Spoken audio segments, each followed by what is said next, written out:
Hello there, everybody, and welcome to another episode of the South Star Classroom. Today we have the joy and pleasure of having a very special guest. We'll get to her later so she can be properly introduced. I will say our good brother Omar is somewhere being Bruce Wayne. Y'all know he's the most interesting man in the world. He's on somebody's mountain in somebody's country. Who knows? Be safe, brother. We love you. We got you. And but we have a very special return before I throw it to you, Jubilee. Our brother, the patriarch of our nice podcast, my OG. I'm just very happy to welcome him back, Mr. David Castillo. Everybody, brother, we missed you. We love you. We happy to see you, man. How are you and your family doing, brother? Oh man, it's good. We're good. It's good to be back. It's been a pretty tumultuous and emotional last couple of weeks, but we've gotten through it. And you just went muted. I don't know if that was just okay. We lost you for a second. Your mic. Can y'all still hear me? Yes, I can. Okay. Yeah, you just cut out right in the middle. He'll get that worked out. It's fine. But Jube, we have a very special guest, but people, Jubilee likes to do this thing, and Jubilee does it because it's Jubilee's world. I want to make sure she has her space. Judy's gonna love it too. I know she is. You brought reinforcements. I'm gonna give it to you and get out the way. I do want to just tell the audience there's some active work happening in my crib, so I might be in and out. But the show is in really good hands. And preemptively, I want to show Jubilee love. She put this show together. She produced this show. It's a topic that's very near and dear to her. So damn it, y'all respect her and love it because she built it. All right, Jube, take it away. All right, what's good, South Star Classroom family? All right, well, the part of the show that Charles is talking about is the check-in part of the show where we talk about our feelings, nothing more than feelings, or we reflect on whatever we want. And so, since I have our special guest here that I will officially introduce momentarily, I will shoot it to you and ask, how are you doing? How am I doing? Oh God, I am doing, I'm steady, I think is the word that I would use to describe how I'm doing. Not too high, not too low. Super grateful to be here in conversation with you and the South Star Classroom folks today. Overcoming some personal surgery stuff a couple of weeks ago. And so I'm steady. And the world is, on fire. Some real fires, some man-made manufactured fires, but fires nonetheless. And so just trying to stay steady, grounded, aware, but not consumed. Love that. Thank you for sharing that. And I love that word, steady. I will say, I think I'm calm, but I'm also concerned. I'm concerned. I'm calm because I believe everything is going to work out. I agree that the world is all on fire. And I'm just concerned at just how people are moving, like everyday people, the government, neighbors. It's like, it's unsettling. And so I think we are in a very different kind of time.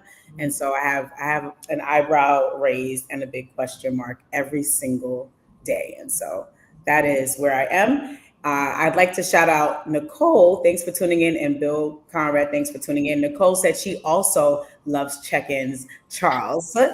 And now it's your turn, Charles, to do my favorite part of the show. How are you doing? Why don't we check in? You're on mute. That was it. I didn't need to have sound for it. I'm here. I'm good. Thank the good Lord. Happy to see everybody. But no, I have some travel. I'm back. I have some more travel. I have to leave again. It's a very busy time, but it's a beautiful time. And I'm really just happy to see David and meet our guests. And yeah, man. But I'm looking forward to the episode. Well, thank you. David, welcome back. We missed you, good brother. How are you today? I think you already said how you are, but is there anything else that you want to share or reflect on? Other than I'm struggling with my technology, it's great to be back. Awesomeness. All right. Well, today's episode is entitled I'm going to say, because I like this title. Hold on. It's on the screen. We got you. All right. Left without a lifeline, school mental health on the brink. And so before we hop in, I'll introduce our special guest. I call her, she will hate this. I call her Double Dr. Judy Tuzin. We worked together years ago. She was the principal. I was her AP for like 5 years. We had a blast helping children, educating children, and leading folks in East New York, Brooklyn, at the East New York Elementary School of Excellence in the hood where I grew up. And so it was such a pleasure to work with Judy. And anytime these topics come out, because we know that our school, like these kinds of things, mental health, social emotional learning, these things were at the helm of our school. And yes, we had relatively high population of children with special needs. Of course, our community was low income, right? We had all the different things that cause a school to need more of these supports that are currently being cut. And so, of course, she came to mind when this topic came up. And so not only is she one of my dearest friends and a former colleague, Judy holds a PhD from CUNY Graduate Center and an EDLD. Did I say that right? From Harvard? Did I get that right? Yes. From Harvard, if we're pronouncing it. You gotta give us what the PhD is in. I want to know. I didn't get that. Judy, when I throw it to her, because I don't want to mess it up. I'm just gonna give an overview, and Judy gonna say all the things. All right, but she leads an organization called the Exceptional Project. Judy started talking about this when we were still working together, so it's beautiful to see how it continues to flourish. The Exceptional Project exists to amplify the beauty, brilliance, and humanity of Black men and boys. And Exceptional does this by consistently elevating images, voices, and stories, and providing spaces for Black men and boys to have the power to define themselves and their possibilities. And so without further ado, I bring Judy Tuzin to the forefront. Welcome to the South Star Classroom family. Thank you all for having me. I feel special to be with you all this evening. So thank you. Absolutely. Could you please clarify what your degrees are in, and allow me to just a little longer after you say that? Thank you. No problem. So my PhD is in urban education from the CUNY Graduate Center, and then my EDLD from Harvard is in educational leadership. Awesome. Thank you for that. And as I shared with Charles before, I shout Judy out because she is one of the very few people in this world that holds 2 doctoral degrees. And as a Black woman, and as a human being, I think it's a phenomenal accomplishment. And so it is never lost on me, and I will always celebrate and double celebrate my Judy Tuzin. So thank you for being here. All right, so today's topic, left without a lifeline, school mental health on the brink. Right. So basically, we're diving into the ripple effects of expiring federal mental health grants that have supported nearly 1 million students nationwide. And so these programs have been labeled as incredible successes and have shown measurable improvements in student well-being, school engagement, attendance, suicide reduction, and now they're about to be snipped, and that's a problem. And so with them, critical services, staff positions, and support systems in many of our most vulnerable school communities will also be snipped. Okay, so today we're talking about how this would impact our Black and Brown children in urban and rural communities, right? How it's going to impact low-income communities, and even maybe try to think about what some possible solutions could be in light of the fact that this is here. I can't even say it's coming down the pike. And so there has been a lawsuit that was filed by 16 different, and I don't know if somebody could maybe put it in the chat so that if people want to peruse, they can. But basically they're saying, these grants were approved in response to some school shootings that had happened back in 2018. And if they have shown measurable success and all of the different tenets that I just shared, then why are they being cut? And so we do have states that are fighting back. And so that is how I'll launch our conversation today. Any initial thoughts about this topic? We should probably go to our guest first. Any initial thoughts from her, and then we'll fill in. Sure. Oh God, initial thoughts. I think when I was looking at the content that you shared, Jubilee, and understanding that this is just another manifestation, another example of a government run amok without checks and balances, right? Because like typically the thought would be, well, it's not legal, right? These are not new grants that folks are soliciting, right? These are continuation grants. They already went through their application process. They've been awarded these grants for 5 years.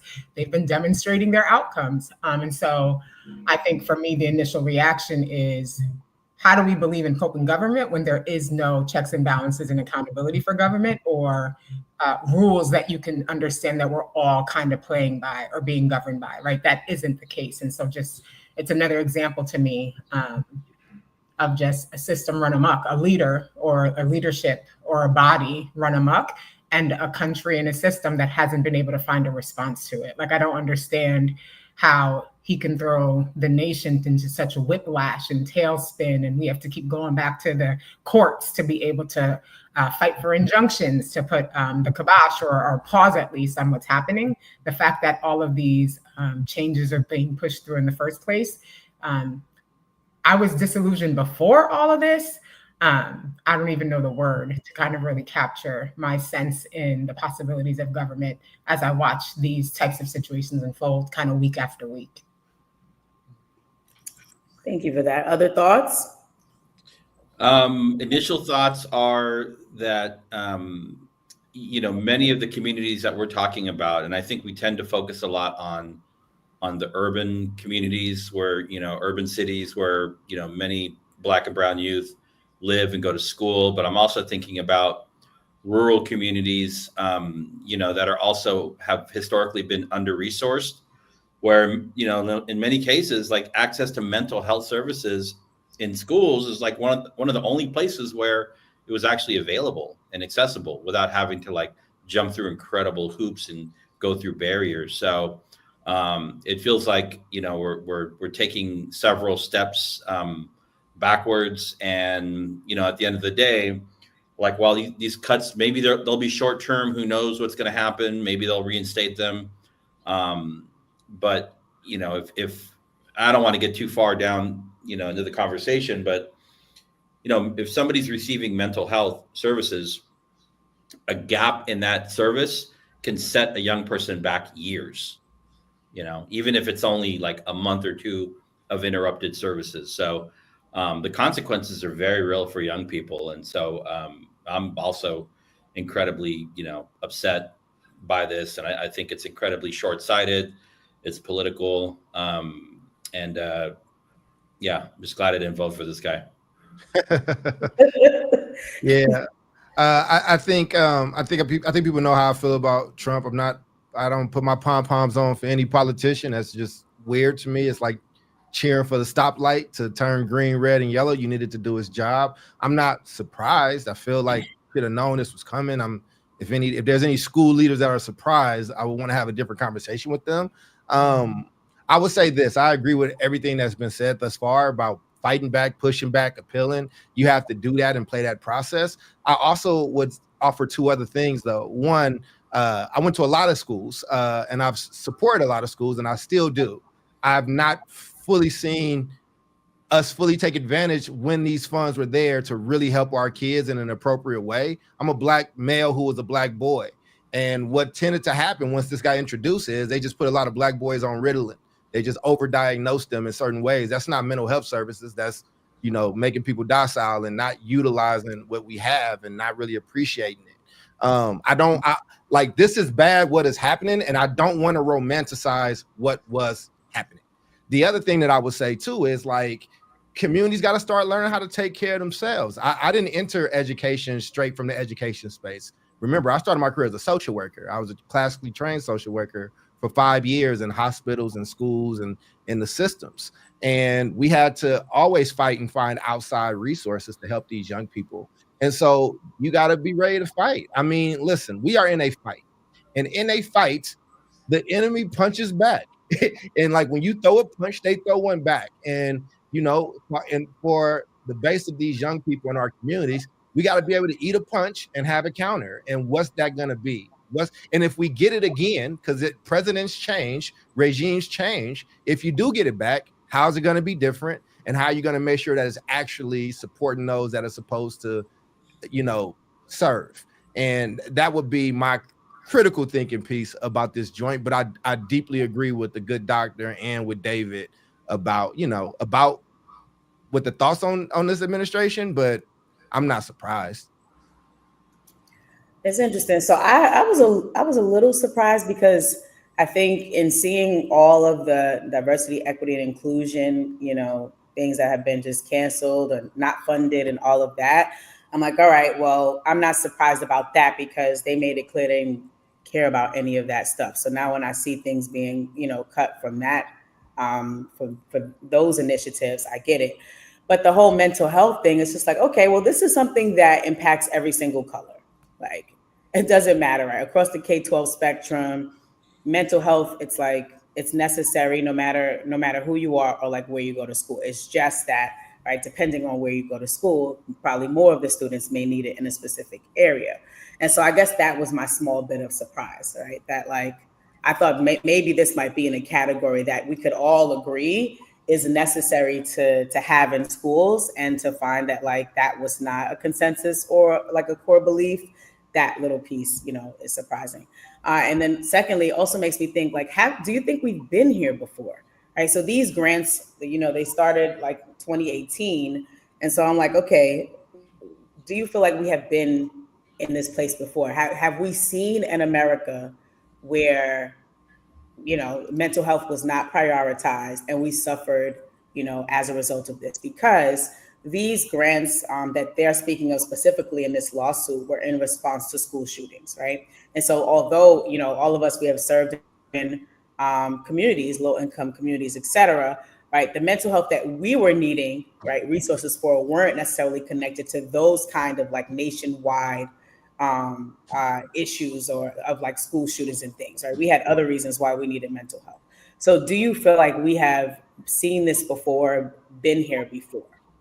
That's just before I'll say quickly, I don't know how this played out in the education system, but in the, you know, in the post K-12 world, I mean, I was alive when Ronald Reagan was president. Yeah. So talk about a major disinvestment in mental health services when they essentially cut off services and let people out in the street that were, you know, residing in mental health facilities. Yeah, I mean, we've definitely, I mean, that's one example, but I'm sure there are many others. Yeah, the 80s, they cut everything in the 80s. There was nothing that was there. It was an overcriminalization during the crack epidemic and how folks were treated. Like none of this is new. Like, again, like stuff, it feels different because it's a fresh punch, I guess, but it's like, I can go through every decade. And then also Republicans would argue that there were a lot of things that people fought back on. Like, so remember when No Child Left Behind came and there were money that was tied to it and people felt some kind of way at that time. Like these things continue to happen. Different administrations come in and make the cuts and things that they do. I just think Trump is such a boisterous, such a big personality, and is such a polarizing type of president. But if you go back to Nixon, if you go back to when that changed, when Ronald Reagan came in, even during the Clinton years and before, and Bush, right? There's always these changes. And if you're really involved, that people feel a certain way about. So, you know, I still think it's jacked up. I just it's not new though. Gotcha. I think what I would love to know or be able to see, like have the visibility into, is the rationale that was offered in the older versions of this, right? So we're coming around maybe what is a similar corner, right? Disinvestment in mental health, et cetera, in the 80s, right? Rampant cuts. But when you look at the boilerplate language that they talk about that went to all of these grantees, telling them why they were no longer getting the funding to support their work, it was garbage, right? Like it literally didn't explicitly name the rationale or their specific kind of like shortcoming, right? And so I wonder if at least before, even if it weren't true, it was at least rational, right? What was being offered. So to be in a place now where there's so much visibility for every layperson, right? Anybody can read anything all the time. And for the federal government, supposed to be like the highest government in governing our country, superpower of the world, to be able to completely disinvest in communities in something like mental health, and then not have the compulsion to at least make it look legitimate. That's, I think, what I'm alarmed by, right? The fact that you don't even have to pretend to be above board about what you're doing. You can just issue everybody the same letter and just hold back their funding. To me, it's not even just the administration, right? It is proof positive of a defunct governmental system, right? Because even if that were their inclination, there should be enough barriers for them to have to get through so that they could never even issue something like that. And so I think that's what's really disturbing and disconcerting about the whole thing. And I think to your point, I think it was Nicole who said something in the comments, right? That like, if we're trying to make sense of this with reason, we are like wasting our energies in many ways, right? Because this is not a rational what's unfolding. And so this idea, so what's the response? I think it has to take into consideration, we are not doing reason against reason. It's something very different and nefarious. But when the devil show up and say I'm the devil, like, then don't be surprised when he start doing devilish shit. I'm not calling Trump the devil, by the way. I think the devil is much worse, but Trump ain't too far off. But I think, but again, right? Like, also show me these schools, especially in black neighborhoods and these black schools where they got this bang up special like mental health services that's really doing a lot of great there. I'm not saying that it's not happening anywhere. I'm just saying I have a large amount of schools that I've supported. I worked in Oakland Unified School District and was there. And you know, I don't know if it was a super bang up job. But the other thing is, and for people that's surprised by this, let me remind you, this is the group that was very clear that this is a state's issue. Schools and education should be a state's thing. We don't need to be funding X, Y, and Z. So what they would say is, if you care so much about mental health in state X, then you need to be the ones that are investing in it. Remember, we're trying to end the Department of Education. This is the White House. They told us they do not. Reagan wanted to get rid of it way back when, right? Like when it was still kind of young in its existence, right? So that I guess that's, I mean, but I'm also a political kind of nerd. Like I'm a poli-sci nerd in that sense, but I'm not surprised by any of this. This man is operating under what he felt he was voted in to do. He is playing to his base. He is trying to do those things. And it's more stuff coming down the pike if he's able to do those things. That he has people holding him accountable that paid them a lot of money, and that's really powerful behind the scenes, that want less federal control and more state-run stuff. Now, if you black or you poor or you disabled and you got some other ailments, that might be a problem for you if you depend on the federal government for certain protection. So what do you do in the wake of that? If you know that the bully is coming, you got to start doing some push-ups or something. That's all I'm saying. Like, he has told us and he is executing on those things, and he does not care if you challenge. He said, I already took care of courts in my first joint. The first time I was here, I made sure I got a lot of federal judges around the country. If you want to be mad at somebody on our side, be mad at Ruth Bader Ginsburg. When Obama went to her and said, hey, check this out. You getting up there. Let me replace you. Let me do this. And she didn't want to do that. You know, be mad at the Democrats when they tried to get Merrick Garland in and the Republicans blocked it, even though Obama had months left and they gave up in that fight. These things happen and they impact, you know, decisions made down the line. And I know everybody's not keeping political score in that way, but I remember yelling and screaming about the stuff when it was happening. And now this is how you set up power. This is how you set up generational power that take effect 10, 20, 30 years later.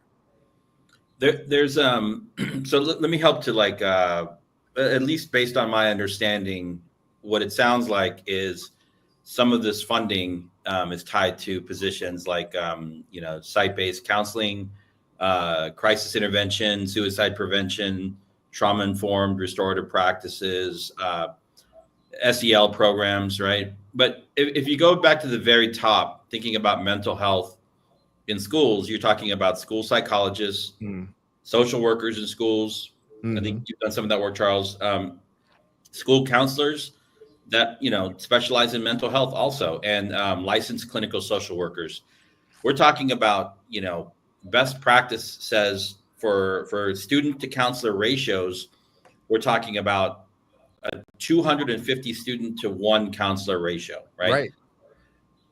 But given these cuts, we're looking at like it going well above 1,000 to 1. So if you have a child in a school, a Black or a brown or an Asian or a white or an Arab or whatever child in school that needs some kind of additional assistance because they're going through something, good luck is what I'm saying. And so, I mean, the only other thing I'm going to say here is that let's not forget that all of these cuts that are being put on the table now are happening at the same time that this big, beautiful monstrosity of a bill has been shoved down our throats. And, there are a lot of people in our circles, in our education circles, that are applauding it because it does so much for school choice, right?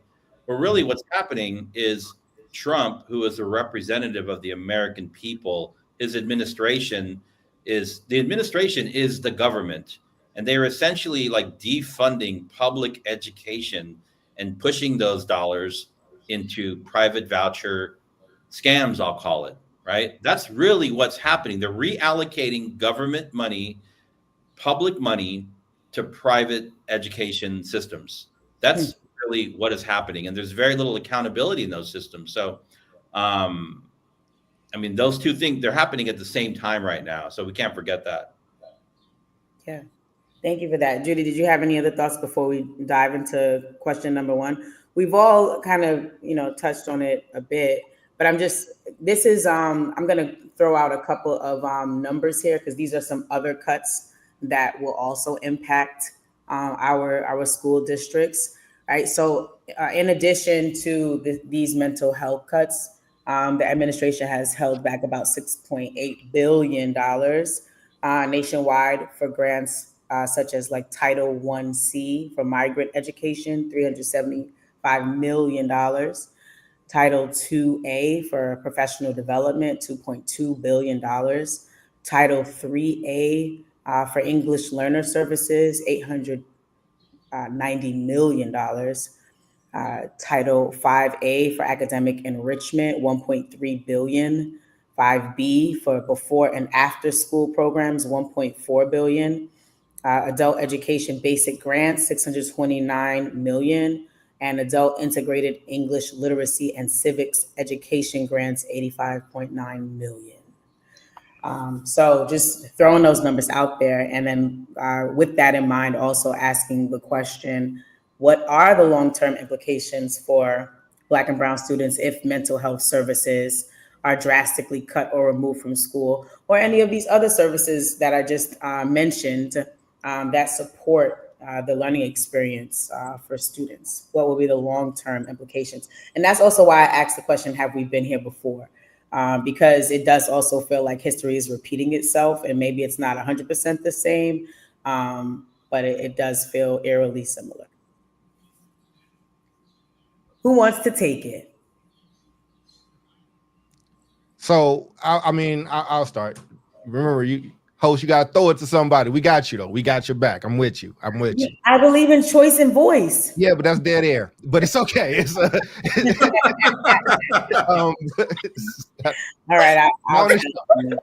But I think, listen, man, I would say this. I think the implications are going to be what they have been. Again, I don't like this administration. I don't think this administration likes us. I don't think that they are going to rock with us, but they telling us what they're going to do. But I'm also not going to romanticize what this system was. It has been terrible, and it has not served especially Black boys. It has not served Black people, Black boys or girls well at all. It hasn't. There are always some that's going to make their way through the cracks and through the peeps. But what a lot of this has meant, it has meant money that has been going to Ritalin and drug companies and other people, so they don't have to deal with these folks or actually deal with these issues that these kids are having, or sometimes that they don't have. They're being overdiagnosed.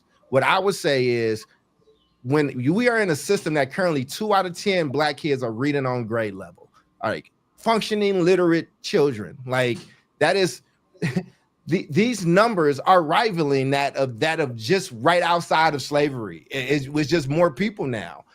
So I mean, we can keep trying to reform this system. We can keep talking about it in that way. I'm telling you, I hate when I go to conferences and a speaker that got paid a lot of money gets up and they say the system is doing what it was designed to do, and they drop the mic and everybody claps. Been saying that shit for 30 years. Like, if we know that, right? Like, what is the recourse? So I applaud these Black communities that have these Black micro schools, or that are partnering with C3s or like the Boys Club, or with these groups, or have mentoring programs, or like I applaud the schools in Chinatown where they go to the Oakland public schools, but they still either every day after school or all day Saturday have to go to Chinese school. I think that we need alternative things where we take care of our young people. Anytime we have asked the government to do something for us, it has almost been like a Faustian like deal, right? Like you know when you make a deal with the devil or a genie and you ask for something like, I want to be the best singer. They don't make you the best singer, just everybody else can't sing at all. So that's how you're the best singer. That is how these programs operate in our communities and for us. And it's like we ask for these things and then we get it, but we get all these unforeseen, like unintended consequences that tend to hurt us a lot. So my question doesn't change from last week to this week with this happening. We all should be like, yo, how are we making this better? How are we making this a system where our kids can actually thrive in? And not just 2 out of 10 of them, not just the kids that were going to be okay regardless, right? Like, how do we actually make, and if you're not serving us, I think Black families should start moving I think they should start voting with their feet. I think brown families already have. I think Asian families already have. So that's, now I'm the one that's fired up, David. You know what I'm saying? But you good. Fire is good. Fire is good on all fronts and all accounts. Because I mean, as you're speaking, honestly, Charles, I'm like, so then what does that look like to move with your feet? Especially if you are under-resourced currently, mm-hmm. right? Because I think that's what's hard sometimes, right? Like, and I love your shirt, actually, your sweatshirt, right? We love language as agency. I feel like that is what you are speaking from, right? This idea of like, forget the system, right? Moving your power.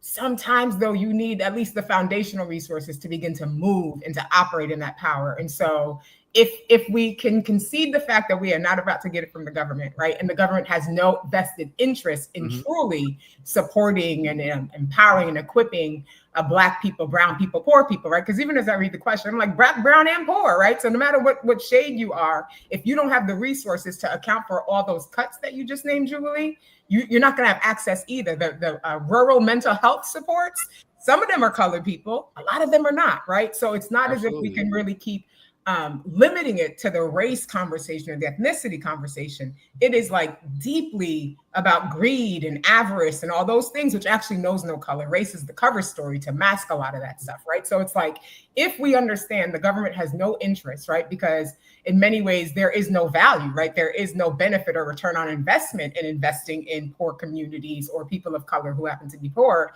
Mm-hmm. Then what does it look like to galvanize and honestly, like, make $1 out of 15 cents, right? And like, honor the fact that we maybe don't have $1, but we have 15 cents. What does it look like to multiply that 15 cents in the direction of our own self-actualization and not being so dependent or at the mercy of government and who's in power and who's been elected or not? Because that just is a pendulum that swings back and forth and never really actually level sets. I don't want to sound like a broken record, but I mean, I think somewhere plus or minus like between 90 and 94% of students, K-12 age young people attend public schools. That includes charter schools, right? So, mm-hmm. I mean, we're still talking about like 9 out of every 10 kids. So I understand like the micro school, the independent school, the homeschool movement. But when you talk about like, actual numbers, like most of our students attend public schools, right? Mm-hmm. And that's just the reality. So I think when we go back and talk about what the impacts of some of this, you know, and I agree with you, Charles, like, yeah, show me where it's been done well, right? We talk about, so we're talking about removing services that, you know, may not be like demonstrably, may not be able to be like shown to be demonstrably effective, right? In terms of, it's hard to track like mental health indicators, right? Absolutely. Mental health like outcomes, right? Absolutely. But the whole idea is to help students, you know, get to a place where they can be in a school, be in a classroom, and be able to focus on learning, right? That's the whole goal, right? It's not about some other secret trans agenda or this agenda, political agenda. It's like, right, you know, can you show up to my classroom because you've had access to services and focus for the next 50 minutes or hour and a half on the lesson plan, right? Mm-hmm. Maybe with some accommodations or whatever it might be. I don't want to get too technical. Right. And so my concern is like, we focus so much on like, you know, third grade or fourth grade reading proficiency, right? Major indicator. And I agree, in some of our big systems, it's like, you know, 2 out of 10 Black kids, 2 out of 10 brown kids. It's ridiculous. But as you move up and you look at 8th grade proficiency, we're talking about now with 8th grade proficiency, you can actually track, starting to see a strong correlation to graduation, post K-12, college attendance, and college graduation, right? So, I mean, that's really what is going to be impacted. And so I don't know if what you were talking about earlier in terms of like people setting themselves up for when particular groups, powerful groups in society that have access to power and decision making set their generations up for wealth year over year, someone else is going to lose out. And under this current, you know, system, I think Black and brown communities are going to continue to move further and further away from what we call generational wealth. Mm-hmm. Well, and I'm glad that you went there, because David is my OG, and I'm actually going to cite work that I did with David, that we did. I'm not saying everybody needs to be in a micro school. What I'm saying is nobody's coming. Nobody's coming to save us, whether it's whatever administration, and this stings a lot more, but we also paying a lot more attention because we don't like these people. But this stuff has been getting gutted. It's been happening. But what we did, David, you and I, we looked at all the public high schools in Oakland, and there's for those that are not in California, there is your GP. There are the classes you take to graduate, but there's this thing called A through G classes that you have to pass in order to be qualified to go to the California State University or University of California system. And what we did is that we just built a database, and we counted all the Black students, all the brown students. Here's the graduation number, but also here's the A through G readiness number, and there was a huge chasm. And we just made that public for people, and people were able to make decisions. And Oakland used to be a place, okay, you hear, I live in North Oakland, I got to go to Tech. They stopped that early on in the 90s, right? So you can go to any school in Oakland if they take you or whatever the case was. So we provided information that allowed people to make better decisions for their kids. What I'm saying is, if you are a parent choosing a school for your child, you got to ask questions. You got to go in there and you got to do stuff. Also, you got to go get services outside of that. What is your church doing? What is your uncle doing? What is your mentors doing? There has to be some type of community element that steps in, because the issues that I see in schools today are the same issues if you go watch Cooley High right now. We should not be having the same issues for Black and brown kids today in schools that you saw in Cooley High. And I think it's worse though now. You don't think? It's not worse. It's actually better. It's actually better. Oh, I disagree. No. It's not. See, right now, it's not about agreeing or disagreeing. It's like the price per pupil that gets spent now is so much more than it was during that time. That's just a fact. Even if you adjust for inflation, we spend a lot more money on public education. So and people are saying, "Yo, are we getting our money's worth?" Here's where when we do get the ball back, right? Because how many PDs that have schools put on, and let's have this conversation, and teachers be like, I ain't going to that whack ass PD, this boring PD. I don't need this. I don't want this. Or how many times do people say, well, can I trade that money in to get this? Or can I use those funds to do this right here, right? I'm just saying we got to call a spade the whole way around. This administration is vile. They don't rock with you. But maybe this is the jolt that people need to say, hey, yo, this is how bad things are. Let's do something different. And I want to just say something to Bill. Bill said Roses and Concrete. Roses and Concrete closed, bruh. Roses and Concrete was operating for a few years, man. I visited the school. And I love Jeff Duncan Andrade. He is an inspiration to me. He has lectured. When I played basketball at Emory High, he was one of our assistant coaches. I love Jeff. And the school failed. So again, I don't want to have just an emotional conversation, right? It's like, what are the facts and the data tell us, and what are we gonna do differently? Because they playing in our face because they can. And that's why they doing it. So it's a perfect segue. And let me tell you what I was disagreeing with. Not the money. I'm talking about the amount of issues that need to be addressed with mental health services now versus what it was in any other decade. I think, and I don't have stats, so I don't have numbers, right? But just based on experience and what I have seen between social media plus all the stuff. So you had crack. You had homelessness, you had incarceration, you had those things. Then Vietnam, kids that were about to get drafted to Vietnam. Now you have social media, right? Like I can speak from personal experience that I have seen too many emails about children who have taken their lives, 12 years old, off of social media. This shit ain't even happening in schools. This is stuff that they doing after school, right? Look at cyberbullying. So I'm just saying that I think it's even more complex. There's even more issues that mental health professionals have to deal with now than they did, I think, when we were growing up, right? Because, and I'm not saying that we didn't have suicide and those kind of issues. I think every generation has their thing. I think this generation got way more things because of the addition of social media. And when we were younger, right, that was something that you may not have access to. You may not have had a home computer. We definitely didn't have personal devices. Now these kids are walking around with this all day long. So I just think it adds to the complexity and the needs, right?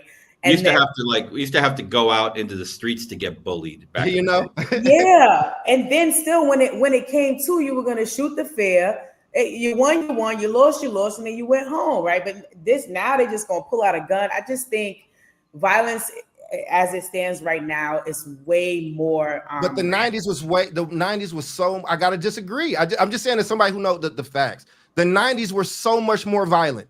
Cities were so much more violent than what they are now. Like, and here's the thing, and I would just say, if a mental health professional, one of the biggest pet peeves that they have, I know this, right, because they complain about it, is when teachers and schools try to do those jobs. And it's like, y'all not equipped to do that.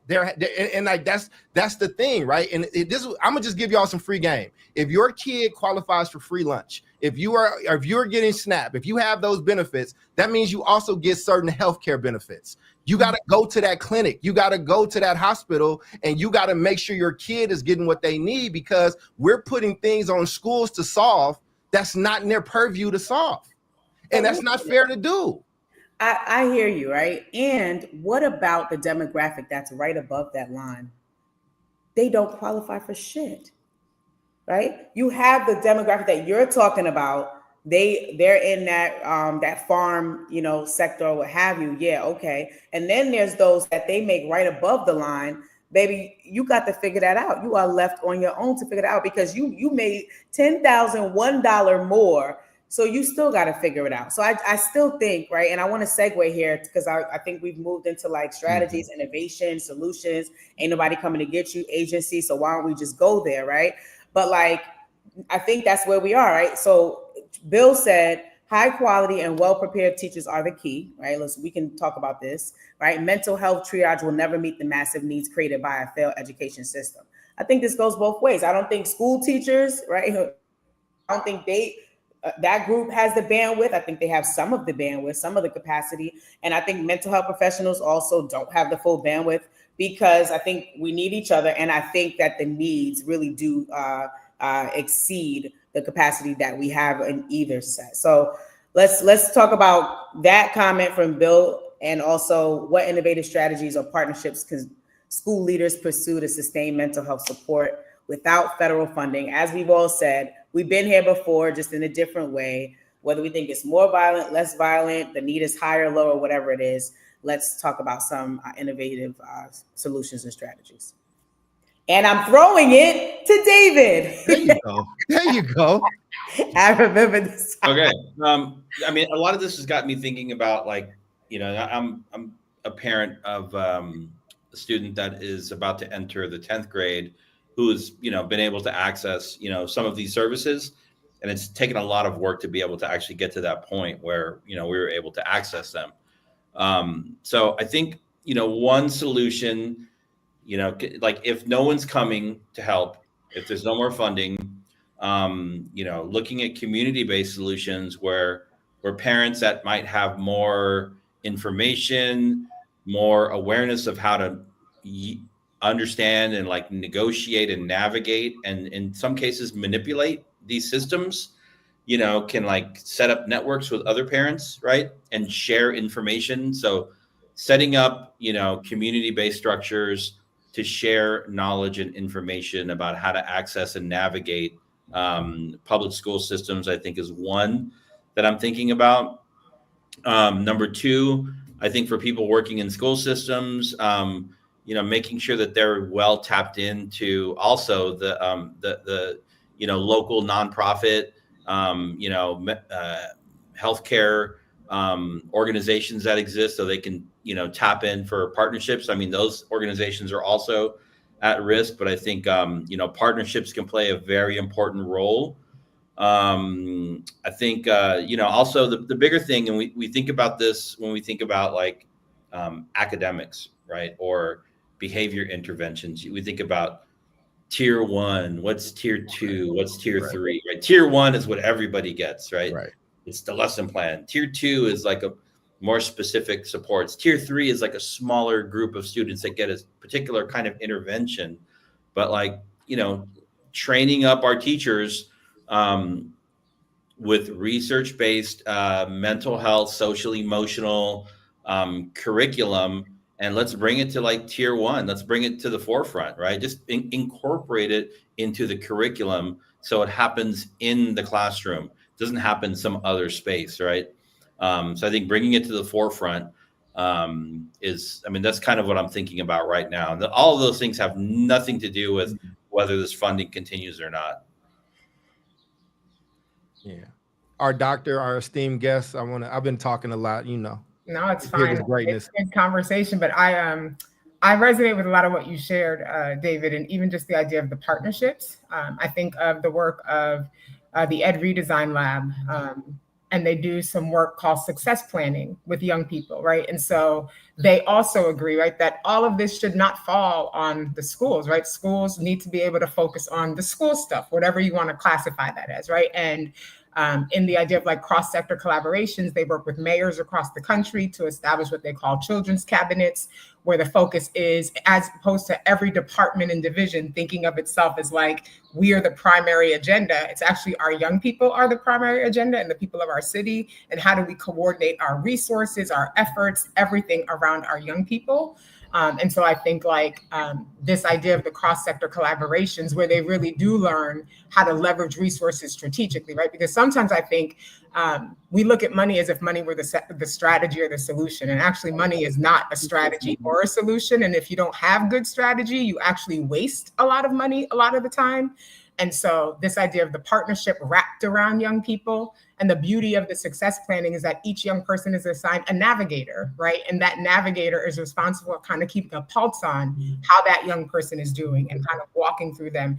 And while the school is not responsible for doing their laundry and the school is not responsible for housing them, the navigator understands which organizations in the community play those roles so that if the child needs it, then they can help facilitate the connection. And it's not going 3, 7, 10 months, but they're also not taking it on as their burden or their part of the work within the school community. So I think a lot about that. And then I just want to double click on your point around how do we equip educators not to be mental health providers, right, or I would say clinicians, because I think we all actually are mental health providers, right? There's like mental illness, there's mental health, it's on a spectrum, and there's so much to be said for the connection that you foster, the ability to genuinely know how to listen to people and hear people and hold space for people.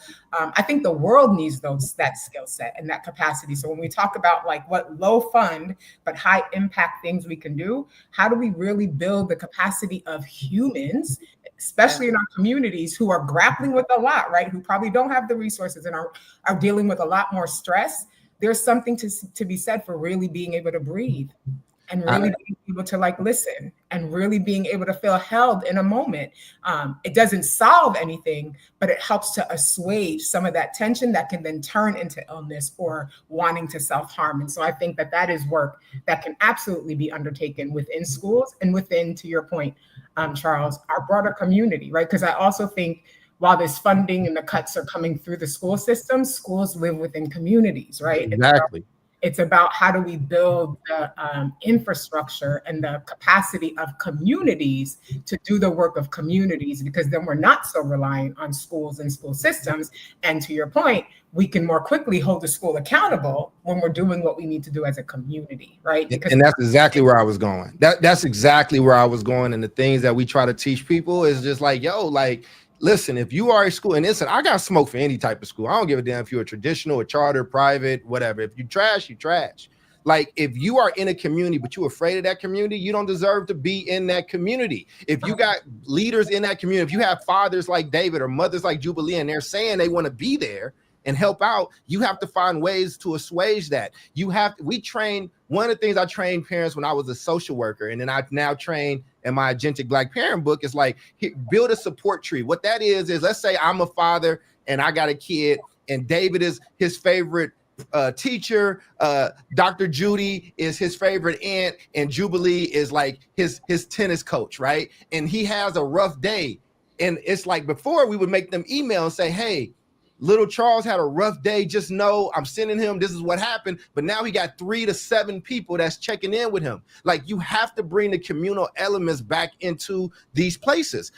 We got SROs, for y'all that don't know, that school resource officers. But when I was in school and I was going in some of those places where it was working well, it was brothers from that community, or it was the Bay family, the Muslims around, and I'm Baptist as hell. But like, they were in those schools, and when things were happening, it wasn't a teacher that didn't know my culture, that was scared of me, that was sending me to the office. I was having an issue, and one of the Muslim brothers snatched me up and was like, hey, bruh, what I know your pops, what's going on? Like, holler at me. And this is what I'm saying.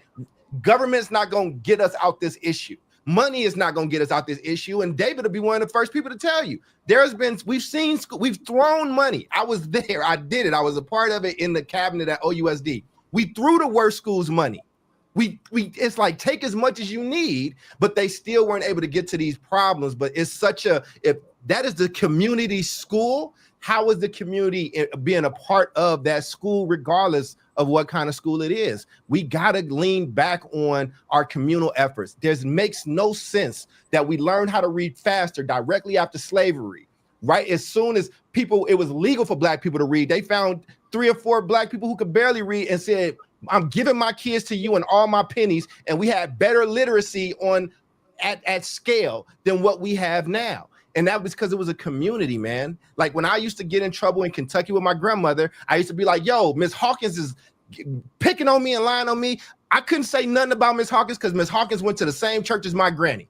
You know what I'm saying? And like, they held me accountable. I don't disagree with nothing that y'all are saying. Jubilee, I love your heart, and I love where your mind goes with it. My thing is just that we've been asking and begging and doing all this shit for these people that they not gonna do it. So if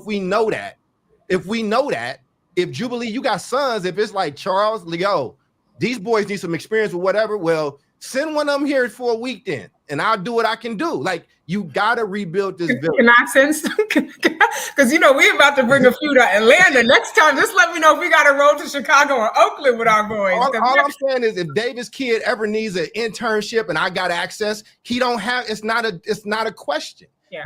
We are a community with each other. And I'm just saying, we got to lean on us. We got to lean on what God gave us. and fix this stuff. But I was long-winded. It is okay. This is great. Because listen, but people dying, man. Like kids die. Like this, we have all buried kids. Like we have all buried kids, right? And even when my parents was on crack, yo, like even when they was on that shit, they still showed up to that school if that teacher called or if they told somebody I can't go, I'm messed up. But they would have sent Jubilee like, yo, can you go check on my baby? And you better, I don't mess with them parents. You better mess with them parents. You better get some friends in that building. Listen, you are speaking, and I know I can say this, right? You are speaking me in Judy's language, right? We were almost eaten by children and parents, right? While also leading and modeling the way of like, hey, these are our Black and brown babies. You can't just talk to them any kind of way. Like, and you know what? What we learned is if you can create a safe environment and use little becomes much in the hand of the Lord and some willing souls. Mm-hmm. If you can just use what you have in this school building and make it safe, the mental health issues that you do have, they are going to dwindle. Right now. Did I had a kid that used to eat ants. My sister was cracking up at me the other day. She was like, what? I was like, yep. Used to eat ants on the windowsill, count them, be like, look. I'm like, oh Lord, please don't eat no more ants, right? I mean, we've seen it. We had a kid that me and Judy, I always joke with her. We had a kid that used to lock us out of Judy's office. We had kids punching holes through glasses, right? Yeah, some of them made it out, some of them got locked up, right? But at the end of the day, you knew when you came into our building, it was a safe space. And you knew as a family, even if you came and yelled and screamed at us, that cost nothing. That costs right. nothing. Like you most likely will let you back in if we have a clearing conversation, right? So I do think it's going to come down to what we can do as both a school and the community within which the school serves. I do think it's going to come down to that, and I think I can say also like by the maybe midway or maybe towards the end of Judy and I's like tenure together, they built a psychotherapy facility not too far away from our school, right? I think we had a lot of things great going on. I think two of them was one, us, because we just learned. We learned how to build in social emotional learning and how to model the way and all of that. We had a parent liaison, right? A parent liaison who could speak the language of the families from the community and really connect with them and connect them to resources. And we also started to learn about what some other resources were in the community, because I think that's part of what you can bang your head against the wall for. Is like, well, I know that they need help. I've identified a problem, but where are they going to go? Right. And so I think that also helps. But I do think it's going to be a collaborative thing. It is going to be school. It is going to be home. It is going to be community. And it's 6:58, y'all. It is. What y'all laughing at? Who put? Oh, Nicole said, Google said ants have a range of flavors over the spot as sour. Oh my God. So listen, if Sharif was on this episode, we was just in Memphis like a few weeks ago, and they sell like Sharif would have pushed back on that big time. Not this, but I just got him like 3 boxes of crickets. He like I'm telling you, man. People anyway. He would be like, let that child eat the ants. You know? That was good protein. I did let him eat that ant because if he did, he was gonna try to eat me. I don't got time for that. I had a school to run. Everybody went to school with the kid that ate glue, man. That's chemicals, you know. At least the ants is natural. Listen, I left him alone. God bless him. I don't listen. I choose my battles. That's all I'm saying. So okay, so we're at final thoughts. We'll do a quick whip around. We'll start with Charles. We'll end with Judy, and then I'll and then I'll do it. And then David, you got to close it off because I got to handle the cat that's installing this at my crib. So I'm in the picture. Man, one awesome show, Jubilee. I think you picked an incredible topic. I think you brought on a great guest. I think you produced a hell of a show. And Dr. Judy, we just want to let you know you have an open invitation. I hope you enjoyed yourself and felt like part of the family. You learned you gotta just jump in though. We be going. We goers. I will say this though, man. Again,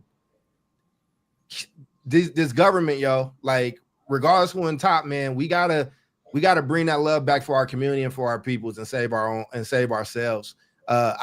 People have been a lot more resourceful with a lot less money and a lot less access to things. And we got to like really get back to that stuff. I know people like to disrespect their grandparents and great grandparents, and we got new language and highfalutin stuff or whatever. But there's some wisdom in that, man. There's some wisdom in how communities used to raise each other and self-sustain and take care. People don't know their neighbors now. Like, it's hard. It's hard if you know it takes a village to raise a child, and now you don't know your neighbors. You ain't got nobody you can go ask for a cup of sugar and they can't come to you. That's a problem. I got a basketball court outside. It's little black boys right now playing on that court. And I provide that space for them, and I talk to them, and I spend time with them, and I talk to their parents, and I make sure they know me, and I make sure they know how to check in. They know what skills I have if they need them. You be impactful for your community. Start there. Who can come to you? Who can get help from you? And like, we got to be that change that we want to see. And you still got to fight these powers that be. You still got to fight these systems. You still got to push back on Trump. And you know what? When the Democrat get back in, you're going to have to push back on them too. You're going to have to make sure that these things are serving you, because they're supposed to be for the people and you are the people. And when you realize, like the Panthers say, all power to the people, man, and you live in that and move in it, I'm telling you, things open up differently. But God helps those that help themselves. We can't just complain about it and do nothing. So what are we going to do? So thank y'all and appreciate y'all for allowing me to be long-winded. It's all on you, David. I got to go. All right. Thank you, Charles. Good seeing you, brother. You too, man. Thank you. I think, and thank you, Dr. Judy, for joining us today. And hopefully you'll come back. We appreciate your time. I mean, my big takeaway from today's show is like community-based solutions. Like, we're always going to go through these ebbs and flows of, like, you know, attacks on our communities from, you know, Republican, conservative administrations. You know, when we have Democratic administrations in, you know, they tend to fund education very well with little accountability. And who pays the price for that, right? Our children do. So, you know, again, I think we need to learn how to control and acknowledge the fact that we can only control what we can control.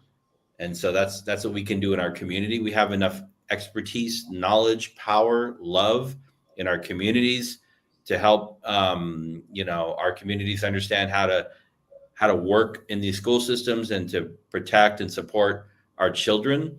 And I think at the same time, there's a separate strategy of continuing to push at the grass tops and like advocate for more funding, better funding, targeted funding. Like, we can't do one or the other.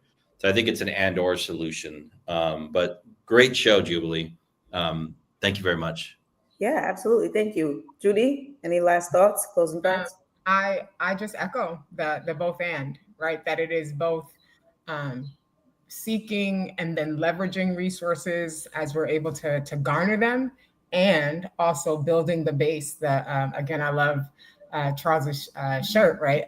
Agency is his love language. Like, you will always have the duality of both systems and structures and agency. And sometimes we focus so much on the structures to our detriment, right? As if we had no power and no ability to figure things out and move our lives forward within ourselves and within our collectives. And so I think it is, I'm forever a champion of the both and, its systems and its agency. And I think money is not a strategy, right? So even if they go and they reinstate this funding, right? You have some of the states that appealed that said, you know, we have the outcomes to show it.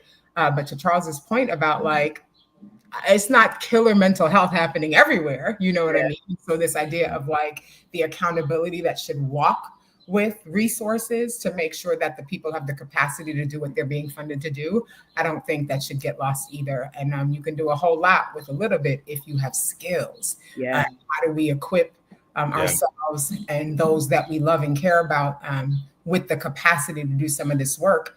High impact, low funding, because that's not an impossibility. It's easy to clamor for money as if that's going to solve it. And I don't think that's the answer either. So, yeah, thank you for that. So you had me thinking about Dr. Nadia Lopez. She was on with us a few weeks back, and her tagline is, "I opened a school to close a prison." And I remember visiting years ago, and she took me to her this classroom, I think 2 classrooms that she turned into a mental health space for her teachers, right? And of course, she was big on it for her students as well.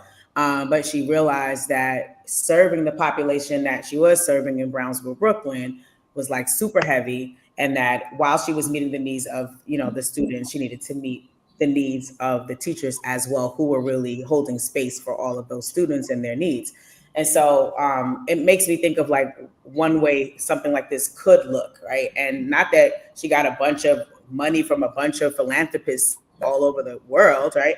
Took the little bit and was like, you know what, this is what's needed in this school in order for us to continue to, progress in this work. So let me take the little I have and expand it so that it can serve all of those who are coming into this space, whether it's an educator or parent or student, right? And so I think it leaves me with a question mark around like, is there some kind of book somewhere? Is there like, how do we know what exists out there? Like, that's my question mark. Like, how do we know what community-based organizations exist and resources exist? Not just in light of what's happening now, but even if they decide to swing and reinstate the funds, like you said, Judy, like, what exists out there and how do we get that information to families as quickly as possible? And also to Nicole's point, what I was saying is like the middle class families, sometimes they end up suffering because they're not there, right? They're below that, but then they're above that. So they're here and then they're not, are not eligible to receive like the, so anyway, those are my final thoughts. Yes, that comment from Nicole. I am Jubilee. That's Dr. Judy. As David Castillo, and you saw Dr. Charles Cole III earlier, and we are South Star Classroom. We hope that you enjoyed our episode for today. Join us next week, same time, same place. Peace out.